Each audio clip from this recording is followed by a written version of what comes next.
Chapter 20. Palmer had never been to Bean's house. He had been to Meadows and to Henry's, but never to Bean's. He had come to imagine that Beans lived alone. Beans never mentioned parents, brothers, sisters, or any other aspect of family life.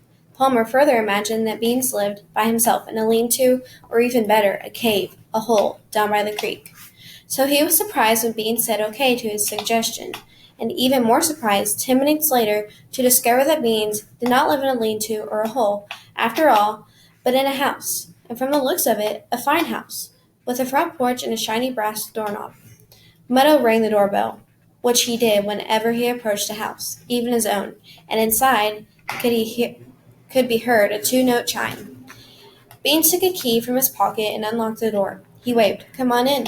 Inside, Palmer looked about for signs of primitive living, mud piles, piles of rubbish, but saw nothing but clean furniture, carpets, pictures on the walls, a regular house.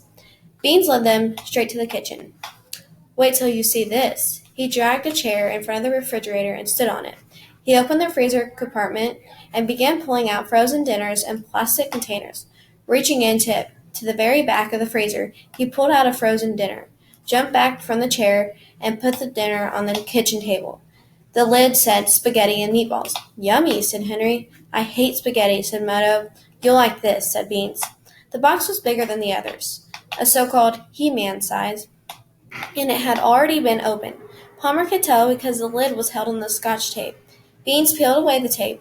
He seemed especially slow and careful about it. He looked up and grinned at each of them. He lifted the lid. It was not spaghetti and meatballs.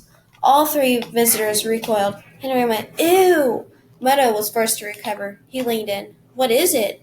Without warning, Beans snatched the contents of the box and bopped Meadow on the head. "A muskrat!" He threw it on the table. It clattered like a piece of wood. It was flat and stiff and mostly black, and Palmer never in a million years would have guessed it had once been a muskrat. Tree bark, he would have guessed, or sewer grate flotsam. Now, staring down at it with the rest of them, he noticed clotted ridges that might once have been fur, and frost fastened along one edge, a naked tail. "Where'd you get it?" said Henry.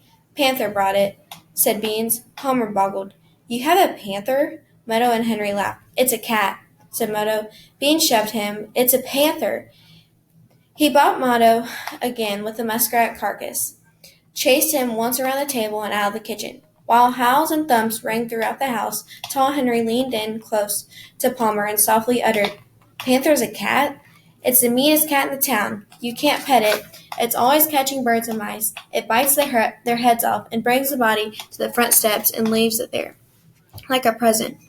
Beans says panthers even killed a deer once."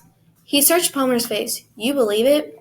Unsure, Palmer stared back, and the hurricane swirled into the kitchen. Meadow screaming and laughing around the table, Beans waving the muskrat like a tomahawk.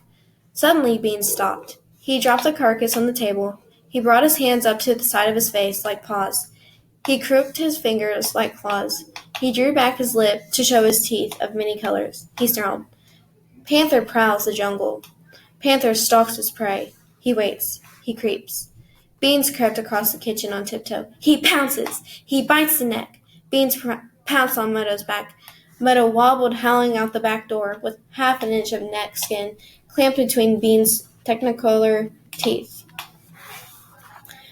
Outside, Palmer met Panther for the first time. The cat was ambling into the backyard from the weed field beyond. Beans yelled, "Panther!" The cat meowed, showing its daggering teeth.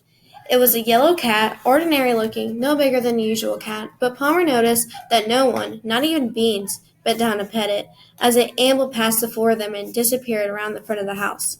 Beans, hoisting the muskrat carcass like a flag, blared, "Back to fish faces!" and led them out to the sidewalk. They were crossing the street when Beans abruptly stopped, detail halt. He rapped his knuckles against the carcass. He shook his head disappointedly. "We gotta go back."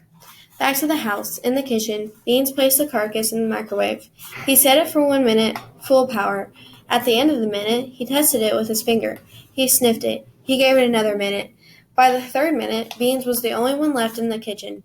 The others were outside, sucking fresh air and trying to expel from their nosebuds the odor of warm, dead muskrat. Beans finally came out carrying a supermarket bag. On the way to Dorothy Grosick Beans' house, Beans walked half a block ahead of the rest. When he reached Dorothy's, he sprang into action while the others hid behind a car several houses away. Palmer could see Beans reach into the bag. When his hand came out, he was holding the carcass by the tail. Again, he reached into the bag, this time coming out with a hammer. He then nailed the tail to the Grosick's front door, punched the doorbell, and took off. He dived behind the car just as the door was opening. A lady, Mrs. Grosick, appeared. None of them saw what happened next, but there was really no need to see. The scream came as they huddled against the tires of the car. Palmer had thought he knew screams. He had heard plenty of them in the movies and on TV and at sporting events, but what he heard now was something else. It was real, and it sent icy buckshot through his body. They heard the door close. When they looked up, the carcass was gone, and Beans and Moto were on their backs, flinging arms and legs into the air and howling like boundless delight. It was during this celebration that Moto, looking straight up into the gray January sky, said in a voice both dreamy and weary from laughter, "Hey, ain't that a pigeon?"